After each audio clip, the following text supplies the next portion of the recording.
Okay, here it is. This is the home stretch on this painting. This is the first big painting that I'm doing in my Imprismism series.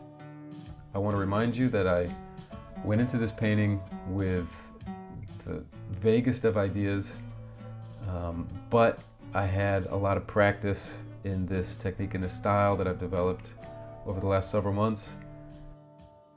I think it's been a really effective experiment in sort of free association based on a developed aesthetic.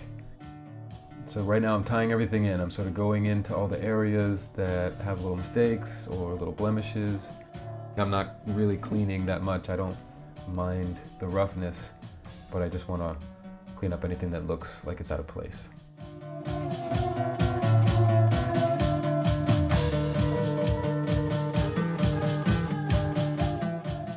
And now I'm glazing this fox. It was too bright, and so I went in and I added several layers of dark glaze to pull it back into the land, which I think is really working. I think there's really this land-sky dichotomy, and yet it sort of trickles and filters into one another with these little optical tricks. We have sort of rain and sun and day and night all at the same time. Prismatic effect on the rabbits makes them look like they exist in some kind of extra dimension or are operating at a different frequency.